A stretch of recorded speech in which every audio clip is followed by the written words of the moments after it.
Hello friends, good evening to all. I hope everyone is fine. So let's start. Today's topic is tense. Okay, काल, जिसको बोलते हैं काल, बहुत ही interesting topic है और बहुत ही अच्छा लगने वाला है पढ़ने में. ठीक है, तो चलिए टेंस के बारे में जानते हैं. इंग्लिश का बहुत इंटरेस्टिंग टॉपिक है. टेंस को पढ़ने से पहले हमें सब्जेक्ट, वर्ब, ऑब्जेक्ट, ये सारी चीज़ें, एडजेक्टिव, ये सब पता होना चाहिए, जो मैंने ऑलरेडी पहले के वीडियोस में पढ़ा दिया है, बता दिया है. ठीक है, तो अब हमारे लिए टेंस इजी हो जाएगा, टेंस को समझना और उसे ट्रांसलेट करना. तो चलिए शुरू करते हैं. टेंस जिसको हिंदी में काल कहते हैं, समय. ओके, समय 3 प्रकार का होता है: प्रेजेंट टेंस, पास्ट टेंस और फ्यूचर टेंस. प्रेजेंट टेंस मतलब होता है वर्तमान काल, जो अभी चल रहा है, उसे हम प्रेजेंट टेंस कहते हैं. पास्ट टेंस मीन्स होता है भूतकाल, जो बीत चुका है. और फ्यूचर टेंस जो आने वाला है, उसे भविष्य काल कहते हैं. तो प्रेजेंट टेंस, पास्ट टेंस और फ्यूचर टेंस तीनों चार प्रकार के होते हैं. प्रेजेंट टेंस के 4 काइंड्स होते हैं, इसी तरह से पास्ट टेंस के भी 4 काइंड्स होते हैं और फ्यूचर टेंस के भी 4 काइंड्स होते हैं. प्रेजेंट टेंस के 4 काइंड्स हैं: present indefinite tense, present continuous tense, present perfect tense, present perfect continuous tense. अब इन चारों टेंस को हम 1 बाय 1 बहुत ही डिटेल में पढ़ेंगे.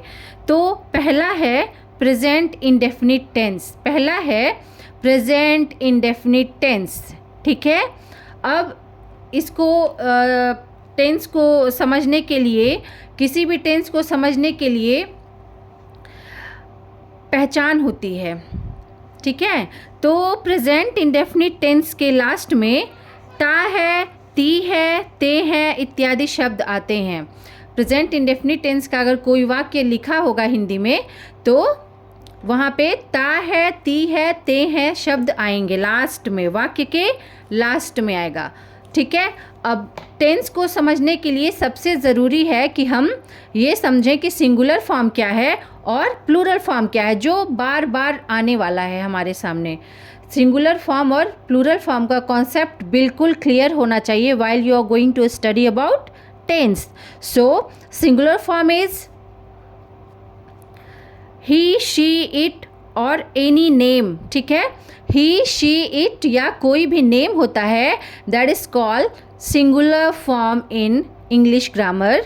And plural form I, we, you, they, यानी आई, वी, यू, दे और ऐसे कोई भी वर्ड जो प्लूरल इंडिकेशन करते हैं, they are called plural form. तो this concept should be very clear while you are going to translate any type of sentences. Okay, so तो अभी पता चल गया कि सिंगुलर फॉर्म क्या है और प्लूरल फॉर्म क्या है. ही, शी, इट और कोई भी नेम सिंगुलर फॉर्म है, I, we, you, they plural form है. ये तो बिल्कुल रट लीजिए, क्योंकि ये बार बार आने वाला, ये पीछा छोड़ेगा नहीं जब तक पूरा ट्रांसलेशन चल रहा है, जब तक पूरे टेंस चल रहे हैं. चलिए, तो अब प्रेजेंट इंडेफिनिट टेंस का रूल शुरू करते हैं. इसका क्या रूल है? तो इसका रूल ये है कि इस प्रकार के वाक्य को बनाने के लिए सबसे पहले सब्जेक्ट लिखते हैं, वर्ब लिखते हैं, और वर्ब में अगर सिंगुलर फॉर्म है, यानी सब्जेक्ट अगर सिंगुलर है, तो वर्ब में एस या ई एस लगाएंगे, उसके बाद ऑब्जेक्ट लिखेंगे.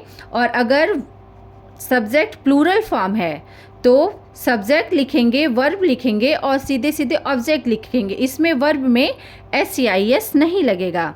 चलिए देखिए कैसे. सिंपल सी बात है कि सिंगुलर फॉर्म जब भी आएगा, तो सिंगुलर फॉर्म के साथ हम वर्ब में एस या ई एस लगा देंगे, और जब प्लूरल फॉर्म आएगा तो वर्ब में एस या ई एस नहीं लगेगा. ठीक है, तो इसके लिए हमें पता होना चाहिए ना कि सिंगुलर फॉर्म क्या है, प्लूरल फॉर्म क्या है. तब इसीलिए मैं कह रही थी कि ये चीज़ बिल्कुल क्लियर होनी चाहिए. चलिए, अब हम एग्जाम्पल के थ्रू समझते हैं कि प्रेजेंट इंडेफिनिट टेंस के वाक्य को किस तरह से बनाया जाए. पहला एग्जाम्पल है, वह घर जाता है. तो सब्जेक्ट सबसे पहले क्या लिखेंगे? सब्जेक्ट। तो सब्जेक्ट कैसे पता करेंगे कि सब्जेक्ट है? किसी भी सेंटेंस में जो कार्य को कर रहा होता है वो सब्जेक्ट होता है। क्लियर? तो घर जाने का काम कौन कर रहा है? वह। तो वह मतलब ही। इंग्लिश में लड़के के लिए ही का यूज़ करते हैं और लड़की के लिए शी का यूज़ करते हैं। तो यहाँ लड़का जा रहा है ना, वह घर जाता है। देखिए लास्ट में ता है आ रहा है ना, मैंने बताया था ना, ता है, ती है, ते है आएगा, तो यहाँ पे ता है आ रहा है। वह घर जाता है तो ही। अब इसके बाद क्या लिखेंगे? वर्ब। सब्जेक्ट के बाद वर्ब लिखेंगे। अब कैसे पता करेंगे वर्ब क्या है?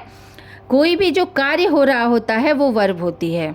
तो यहाँ पे क्या कार्य हो रहा है? जाने का। तो जाना मीन्स गो। गो मीन्स जाना। अब देखिए बोल रहा है ये रूल की सिंगुलर फॉर्म में वर्ब के साथ एस या ई एस लगाएंगे। सिंगुलर फॉर्म के साथ एस या ई एस लगाएंगे तो यहाँ पे क्या हो जाएगा? ही के साथ गोज, गोज हो जाएगा। ही गोज कहाँ जा रहा है? To house. इस तरह से ये बनता है। अब दूसरा है हम खाना खाते हैं। तो देखिए लास्ट में ते है आ रहा है, ते है आ रहा है ना, तो ये भी प्रेजेंट इंडेफिनिट टेंस का वाक्य है। और हम यानी सब्जेक्ट इसमें हम है। खाना खाने का कार्य हम कर रहा है तो इसलिए हम सब्जेक्ट हो गया। तो हम की इंग्लिश होती है वी। वी। अब इसके बाद क्या लिखेंगे? वर्ब। तो वर्ब है खाना। खाना क्या हो जाएगा? ईट। We eat. अब इसके साथ एस या एस वर्ब में नहीं लगेगा क्योंकि रूल कह रहा है प्लूरल फॉर्म के साथ वर्ब में एस या एस नहीं लगता है। तो केवल सिंपल सीधे सीधे हो जाएगा वी ईट। क्या खाते हैं? To food. ये इस तरह से बनता है। अगला एग्जाम्पल है, अगला एग्जाम्पल है, देखिए विद्यार्थी पढ़ते हैं। तो विद्यार्थी, विद्यार्थी का क्या हो जाएगा? स्टूडेंट्स। STUDENTS। बहुत सारे हैं ना, पैसे लग रहा है ना कि बहुत सारे पढ़ते हैं, ते हैं दिया हुआ तो बहुत सारे हैं। तो स्टूडेंट्स और पढ़ने का क्या हो जाएगा? रीड। रीड। अब इसमें एस नहीं लगेगा क्योंकि स्टूडेंट्स यानी प्लूरल फॉर्म में बहुत सारे विद्यार्थी हैं तो एस नहीं लगेगा, केवल स्टूडेंट्स रीड या स्टूडेंट्स स्टडी। ओके। कुत्ते भौंकते हैं, इसमें भी लग रहा है ना बहुत सारे कुत्ते हैं तो हो जाएगा डॉग्स। भौंकने का बार्क, डॉग्स बार्क। माँ चाय बनाती हैं। माँ सिंगुलर फॉर्म है, माँ केवल अकेली मम्मी ही है ना तो मदर। अब कुक, कुक मीन्स होता है बनाना। अब मदर सिंगुलर फॉर्म है, माँ अकेली है सिंगुलर फॉर्म है तो कुक्स हो जाएगा। वर्ब में SCIS लग जाएगा तो मदर कुक्स टी, है ना। अब देखिए गाय घास खाती है तो द काऊ, गाय अकेली है ना, ऐसा तो नहीं है ना गाय घास खाती हैं, केवल गाय है, एक गाय है तो काऊ। खाना वर्ब ईट तो ईट्स हो जाएगा। काऊ ईट्स ग्रास, ग्रास मीन्स घास। ठीक है, काऊ ईट्स ग्रास। बस इसमें वर्ब का ही ध्यान रखना है कि कौन सिंगुलर है कौन प्लूरल है। वर्ब का ध्यान रखिए और ट्रांसलेट करते चलिए। बहुत ही आसान है और बहुत ही इंटरेस्टिंग है। अब ये आपके लिए है, आप करके बताइए। मैं रोज़ नहाता हूँ, ठंडी का दिन है, ये ट्रांसलेशन बहुत ज़रूरी था,